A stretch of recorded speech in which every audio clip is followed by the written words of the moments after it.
अस्सलाम वालेकुम दोस्तों, आप सबका स्वागत है हमारे YouTube चैनल बिस्मिल्लाह फिशिंग में। वेल दोस्तों, आज मैं आपको एक रेसिपी शेयर करने वाला जो हम बंगाल में जो अपना तरीका से खेलते हैं कतला वगैरह पकड़ने के लिए लड्डू बनाते हैं, तो वो रेसिपी आपको मैं दिखाने वाला हूँ। तो जैसा कि आप देख रहे हैं, मैं रसगुल्ला ले रहा हूँ, वो 3 पीस रसगुल्ला ले रहा हूँ बिना रस गारे हुए। तो ये रसगुल्ला लेकर के इसको अच्छे से आपको मिक्स करना है। जिस तरीके से आप देख रहे हैं कि हम इसको मिक्स कर रहे हैं अच्छे तरीके से, इसको ऐसा तरीके से मिक्स करना है दोस्तों कि इसका जो अंदर में वो जो दाना होता है ना, वो दाना पूरा पेस्ट हो जाए, पूरा दाना मर जाए वो। ठीक है, इस तरीके से आपको अच्छे तरीके से इसको पेस्ट करना है।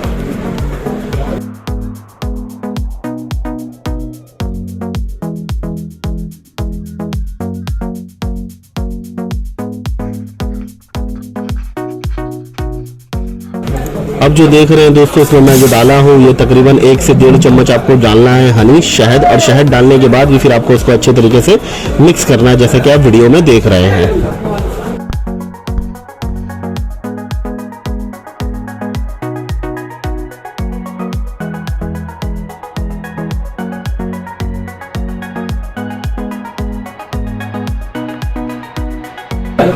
अब जो देख रहे हैं दोस्तों, वो जो मैंने डाला है ये है आपका ट्रिपल एक्स रम। और ट्रिपल एक्स रम जो है दोस्तों, ये आपको तकरीबन डालना है 5 ml। अगर आप गहराई वाली जगह में जा रहे हैं या फिर नदी में खेल रहे हैं तो 5 ml ट्रिपल एक्स रम डालेंगे। अगर आप तालाब वगैरह में जा रहे हैं जो कि बहुत बड़ी तालाब नहीं है और उतनी भी गहराई नहीं है, 10-15 फीट है, तो इसमें आप 2 से 3 ml या 4 ml तक डालें, इससे ज़्यादा ना डालें। और डालने के बाद इसको आपको मिक्स करना है। अभी जो देख रहे हैं आप, ये हड़िया लिए हैं हम, और मैं जबकि हड़िया लाना भूल गया था तो वहाँ से लोकल से मैंने खरीदा है, जो कि एकदम बकवास क्वालिटी का हड़िया था। उसमें कचरा भरा हुआ था, तो कचरा निकाल करके मैंने हड़िया को मिलाया है। तो हड़िया जो इसमें डालना है आपको दोस्तों, वो तकरीबन आधा चम्मच से थोड़ा ज़्यादा, आधा चम्मच या इससे थोड़ा ज़्यादा आप डाल सकते हैं। उसको अच्छे तरीके से फिर आपको मिक्स करना है। हड़िया की रेसिपी मैं अपने चैनल पे दे दूंगा, तो आप देख लीजिएगा, डिस्क्रिप्शन में भी दी हुई होगी। फिर इसके बाद जो आपको डालना है दोस्तों, वो है नारियल तेल। नारियल तेल जो डालना है दोस्तों आपको, वो तकरीबन 5 ml डालना है। अगर ठंड है या फिर मत डालें, गर्मी है तो 10 ml नारियल तेल और 10 ml आप घी भी डाल सकते हैं।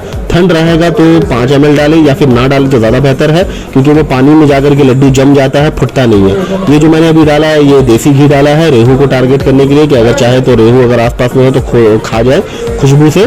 तो रेहू के लिए मैंने डाला है वो देसी घी। देसी घी का भी वही मामला है, 5 ml डालिएगा ठंडा में, नहीं तो फिर मत डालिए। और गर्मी में आप 10 ml तक डाल सकते हैं, इससे ज़्यादा भी डाल सकते हैं, पर बेहतर होगा कि 10 ml डालें, घी भी, देसी घी भी और नारियल तेल भी। फिर जो दोस्तों आप देख रहे हैं कि अभी जो मैं इसको मिक्स करने के बाद जो भी डालने वाला हूँ, वो आपका जा करके है भात पुलाव। भात पुलाव का भी रेसिपी जो है दोस्तों, वो मैं अपने इस चैनल पे दिया हुआ हूँ, डिस्क्रिप्शन में लिंक दे दूंगा। ये भात पुलाव जो है, ये मैंने तकरीबन 1.5 मुट्ठी लिया है, जैसे कि आप स्क्रीन पे देख रहे हैं, और उसको अच्छे तरीके से पेस्ट करना है दोस्तों। भात का जो दाना होता है, राइस का जो दाना होता है, कुकिंग के बाद राइस का जो दाना होता है, उसको अच्छे तरीके से आपको पेस्ट कर देना है, ताकि वो दाना मर जाए और वो पेस्ट हो जाए। तो इसी तरीके से मैं इसको कोशिश कर रहा हूँ, उसको दबा के अच्छे से घस करके, कि वो दाना भी मर जाए, ताकि आपका भुगबेड अच्छा बने। और इसको जैसे कि अभी देखा आपने कि मैं इसको सूंघ के देख रहा हूँ कि इसका स्मेल कैसा है। जब भुगबेड अच्छा बनता है दोस्तों, इसका स्मेल बहुत अच्छा होता है। आपको अगर सूंघ के देखेंगे तो आपको खुद जी चाहेगा कि आप खा जाओ। फिर देखिए, इसको मिलाने के बाद फिर जो मैं इसमें डालने वाला हूँ, वो है जा करके आपका कोकोनट डस्ट। कोकोनट डस्ट जो होता है दोस्तों, वो नारियल का बुरादा होता है, चूर होता है, वो तकरीबन इसमें जो आपको डालना है 2 से 2.5 मुट्ठी डालना है। फिर इसको अच्छे तरीके से मिक्स कर देना है।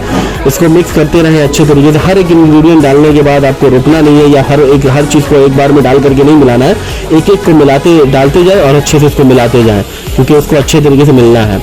ये जो देख रही है हमारा स्पेशल सत्तू पुलाव है, ठीक है दोस्तों। और ये आपको डालना है तकरीबन जैसा देख रहे हैं आप, उस हिसाब से डालें आप। फिर इसके ऊपर से सत्तू पुलाव हम खुद बनाते हैं, अपना इस्तेमाल करते हैं, तो बहुत अच्छा रिजल्ट देता है। फिर इसके ऊपर से आपको डालना है सत्तू, जो भुना हुआ चना का जो सत्तू होता है, पीसा हुआ। अगर आपके यहाँ पर सत्तू नहीं मिलता हो तो भुना हुआ जो चना होता है, उसको आप मिक्सर में डाल के पाउडर करके इस्तेमाल कर सकते हैं। तो सत्तू मैंने भुना हुआ चना का सत्तू डाला है, और वो कम पड़ गया, तो मैंने फिर से दूसरे पैकेट से, क्योंकि वो पैकेट ख़त्म हो गया था, तो दूसरे पैकेट से फिर मैं फाड़ करके डाल रहा हूँ। देखिए आप, सत्तू भी मैंने डाला, उसको अच्छे तरीके से हम लोगों को क्या करना है कि इसको अच्छे तरीके से पॉलिश करना है, जैसे कि आप देख रहे हैं कि पॉलिश कर रहे हैं हम। ये पॉलिश बहुत अच्छे तरीके से पॉलिश होना बहुत ही ज़रूरी है, और इसमें आपको अच्छा तरीके से पॉलिश करना है दोस्तों। पॉलिश अच्छे तरीके से कीजिएगा तो हर एक चीज़ का जो जायका और उसका जो टेस्ट और उसका जो खुशबू है, वो हर एक चीज़ के साथ अच्छे से घुल मिल जाएगा, ताकि आपका हुकबेड अच्छा बने।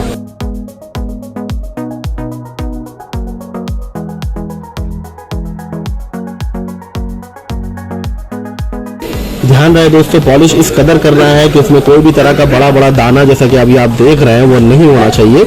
उसमें पॉलिश करेंगे तो वो दाना वगैरह टूट करके पूरे अच्छे तरीके से वो जो सत्तू है वो अच्छे तरीके से मिक्स हो जाता है।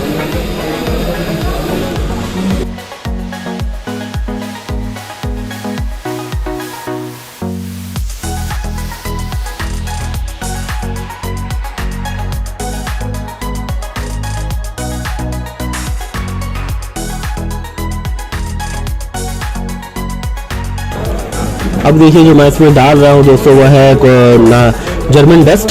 ये थोड़ा ज़्यादा ले लिया मैं, आपको थोड़ा कम लेना है। जर्मन डस्ट जो होता है ये मैं बेचता हूँ, और इसका जो काम होता है दोस्तों, जब आप फुट ब्रेड में ऐसे ऊपर से डाल करके करते हो तो इसका काम ये होता है कि जब आपका लड्डू बना करके आप फेंकते हो तो पानी में गिरने के 5-10 मिनट में ये लड्डू को फोड़ देता है, पूरा एक बालू का रेत का पहाड़ जैसा दिखता है। और जब मछली आकर के इसको खाने के लिए आती है तो बहुत जल्दी हुक होता है आपका। और अगर लड्डू नहीं टूटेगा, दूध अदर इधर तेल दे दिया या ज़्यादा घी दे दिया आपने, लड्डू अगर नहीं टूटेगा तो मछली हीट नहीं हो पाती है, मछली फिर नहीं फंसती है जल्दी। तो लड्डू का टूटना बहुत ही इंपॉर्टेंट होता है, इसीलिए मैं वो जर्मन डस्ट देता हूँ ताकि लड्डू को अच्छे तरीके से बराबर तरीके से वो टूट जाए। तो जर्मन डस्ट देने के बाद भी इसको आपको अच्छे तरीके से पॉलिश करना है ताकि वो एक दूसरे के साथ अच्छे तरीके से घुल मिल जाए।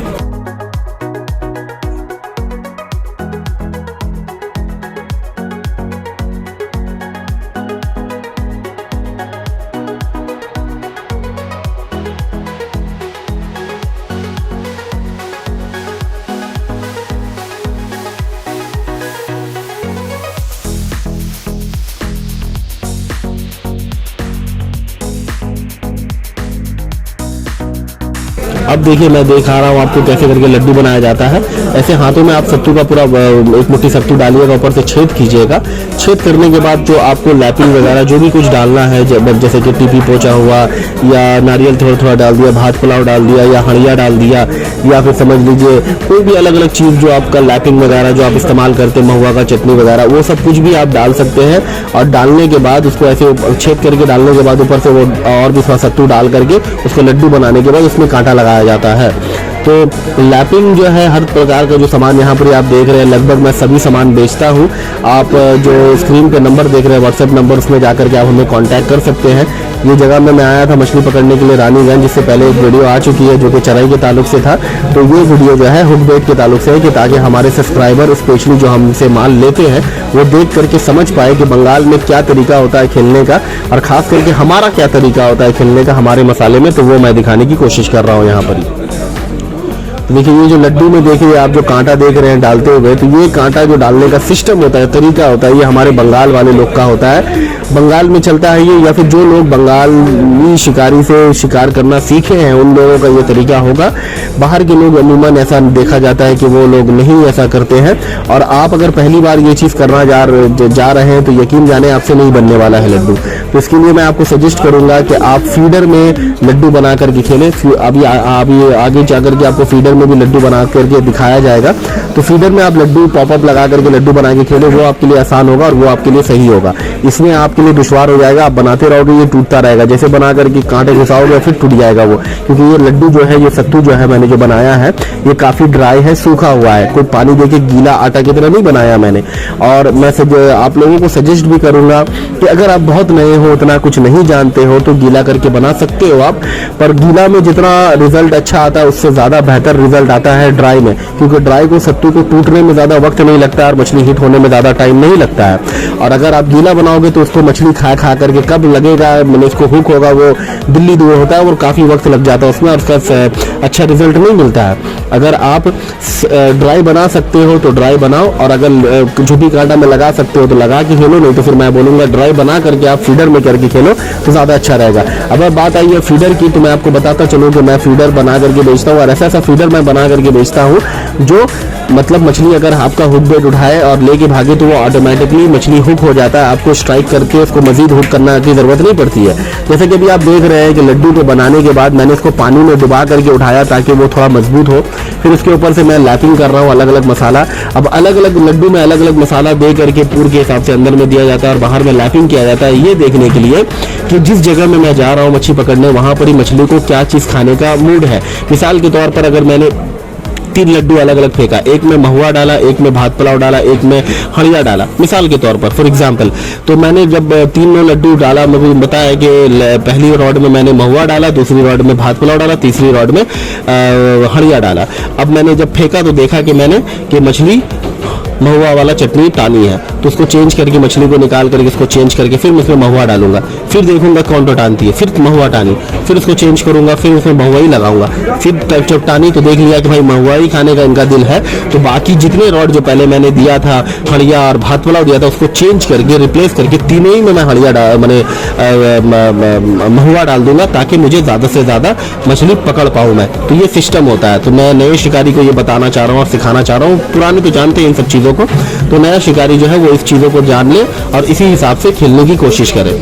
देखिए यहाँ पर एक लड्डू जो बनाया जाता है बहुत ही ताकत से बनाया जाता है और बहुत ही उसमें एनर्जी लगता है और अच्छे से टेक्निक का भी इस्तेमाल होता है, ताकत के साथ टेक्निक का भी इस्तेमाल होता है, कांटे को अंदर घुसाना और लड्डू को एक बालू का रेत को एक दूसरे के साथ पकड़ा रहे उस चीज़ को बनाना थोड़ा एक टेक्निक का बात होता है, जो कि हर कोई बंदा नहीं सकेगा। तो इसलिए मैं सजेस्ट करता हूँ कि आप फीडर में बना के खेलें और फीडर में बनाने का तरीका आपको थोड़ी देर में दिखाया जाएगा।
अभी जो देख रहे हैं कि मैंने सत्तू लिया, सत्तू लेने के बाद उसमें छेद किया, छेद करने के बाद जो भी मसाला वगैरह जो डालना है मुझे वो मैं डालूंगा।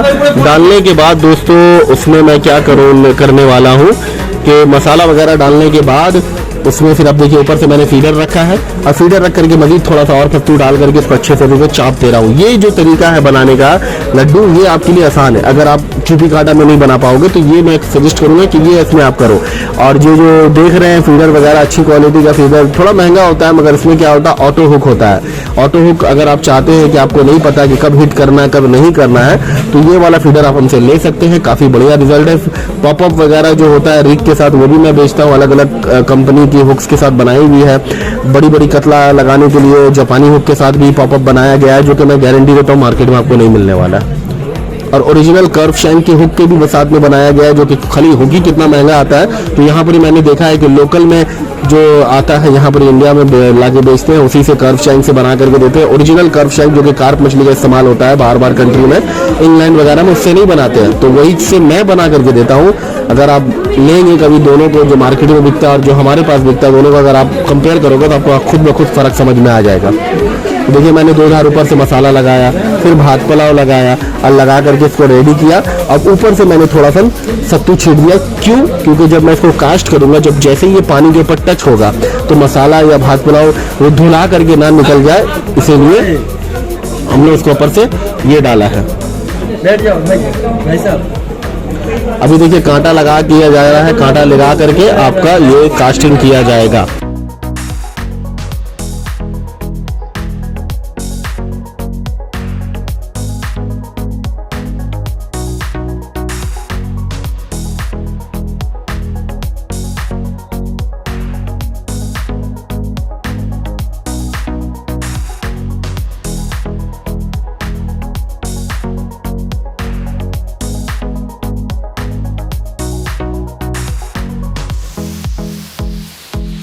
अब जैसे कि देख रहे हैं दोस्तों आप कि लड्डू सब रेडी हो चुका है बन करके।